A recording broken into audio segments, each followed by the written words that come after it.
नमस्कार दोस्तों, एक बार फिर से स्वागत है आप सभी का अतुल्य आरएस के इस डिजिटल प्लेटफॉर्म पर।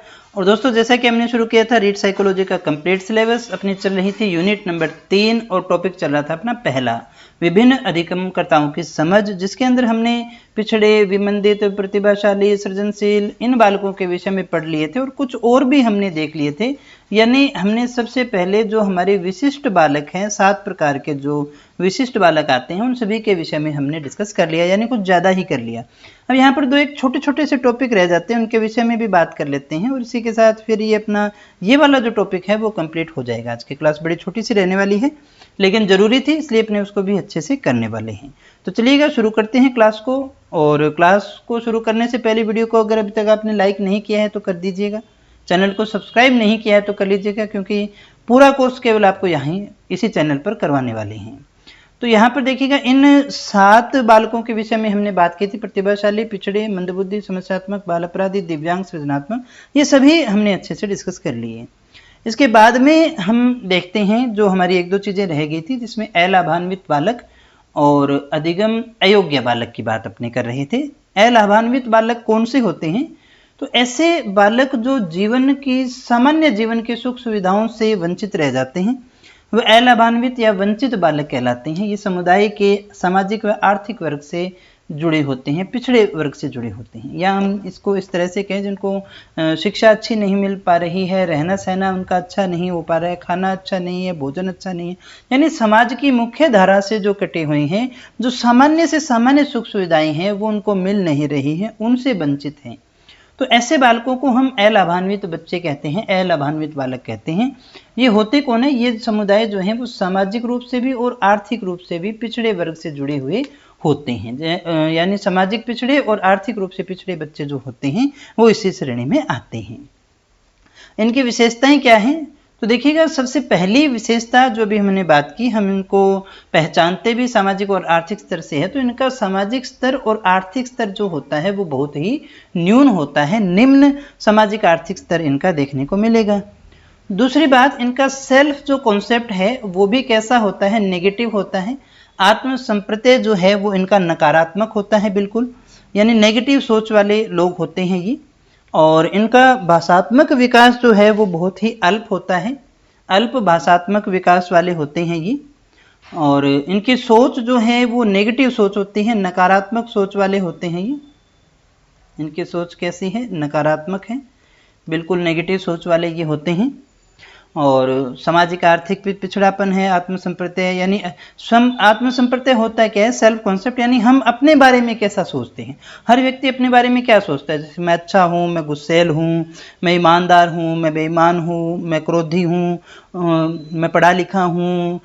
तो ये जो सारे हमने अपने लिए बचपन से जो कुछ भी सुना, सुनते सुनते एक इमेज अपनी क्रिएट कर लेते हैं, सेल्फ कॉन्सेप्ट होता है। तो उसी सेल्फ कॉन्सेप्ट के अंदर इनके अंदर नेगेटिविटी ही भरी होती है दोस्तों। अब होगी क्योंकि ये बहुत ही इस तरह के समाज से आते हैं, तो दिक्कत तो इनको रहेगी ही। इनमें परिवर्तन का क्या होता है? अभाव होता है, ये जल्दी से चेंज नहीं हो पाते। कैसे होंगे? इनके लिए प्रयास नहीं किया जाता है। ये गैर अनुशासित होंगे, अनैतिक होंगे, सामाजिक सामंजस्य का इनमें क्या रहेगा? अभाव रहेगा, ये नहीं कर पाते हैं। अंतर्मुखी होंगे ये, और गैर अनुशासित होंगे। अंतर्मुखी और गैर अनुशासित बच्चे होते हैं, यानी अपना काम खुद से नहीं करते हैं। अंतर्मुखी होते हैं, अपने अंदर ही रहने वाले होते हैं, अनुशासन इनको बिल्कुल भी प्रिय नहीं होता है। तो इस तरह के होते हैं। अलाभान्वित होते हैं, इनको लाभ नहीं मिलता इसलिए ऐसे हो जाते हैं। रूढ़िवादी होते हैं और अवसादग्रस्त यानी डिप्रेशन में रहने वाले बच्चे होते हैं ये। संवेगात्मक रूप से अस्थिर होंगे, बहुत ही जल्दी इनको गुस्सा आ जाता है, चिड़चिड़ापन इनमें रहता है। ये सारी चीजें यहाँ हमें देखने को मिलता है। तो अलाभान्वित बच्चे कैसे होते हैं? निम्न सामाजिक आर्थिक स्तर वाले, आत्मसंप्रत्यय सेल्फ कंसेप्ट इनका नेगेटिव होता है, भाषात्मक विकास अच्छा नहीं होता है, भाषा खराबी होती है, नेगेटिव विचार होते हैं, जल्दी से कोई चेंज इनमें होता नहीं, गैर अनुशासित, अनैतिक, सामाजिक सामंजस्य का अभाव होता है, अंतर्मुखी, गैर अनुशासित, रूढ़िवादी और अवसादग्रस्त होते हैं। ये संवेगात्मक रूप से भी बिल्कुल क्या होते हैं? अस्थिर होते हैं दोस्तों। यहाँ शिक्षा के उपाय, शिक्षा के लिए हम इनके शिक्षा के लिए क्या कर सकते हैं? सबसे पहले हमें इनके जो घरेलू वातावरण है उसमें सुधार करना पड़ेगा। माता पिता में और जो जहाँ रह रही हैं, कोशिश सरकार को करनी पड़ेगी थोड़ी। शैक्षिक अभियान चलाएगी सरकार तो भी इनको पढ़ाया जाएगा, स्कूलों से जोड़ा जाएगा तो इनमें सुधार होगा।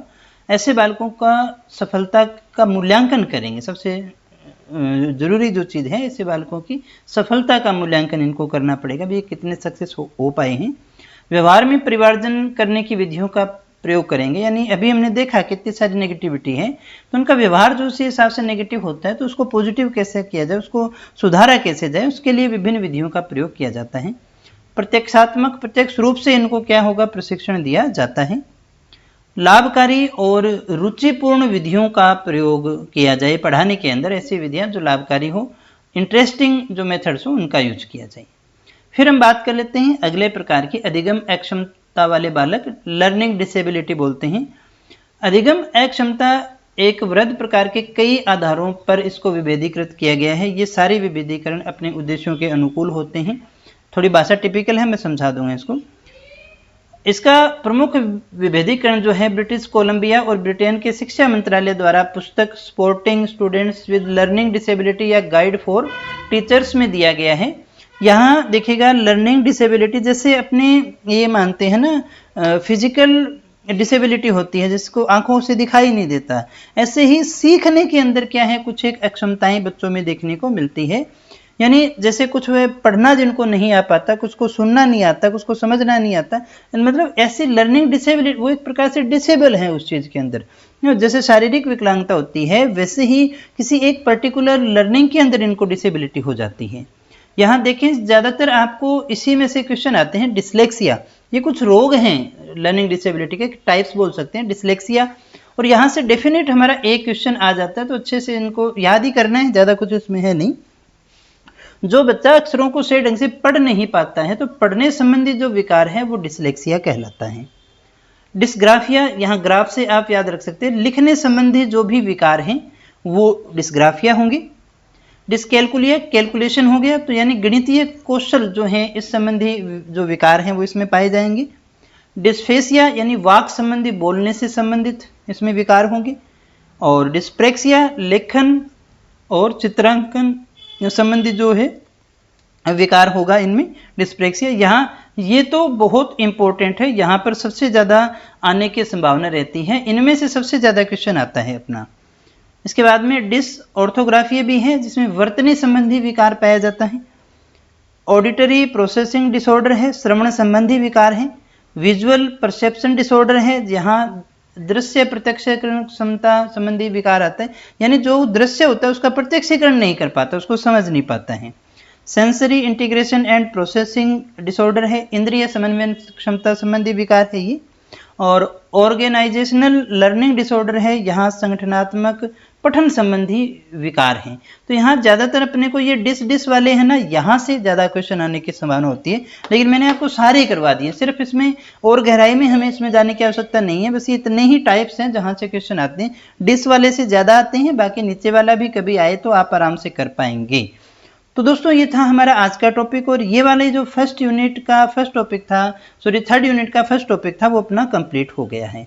कल हम शुरू करेंगे थर्ड यूनिट का एक नया टॉपिक, और इसी तरह से हम उसको भी समझने की कोशिश करेंगे। आज के लिए इतना ही, कल फिर मिलेंगे एक नई क्लास के साथ और ढेर सारी नई जानकारी के साथ। तब तक यूं ही बने रहे हमारे साथ। Thank you very much.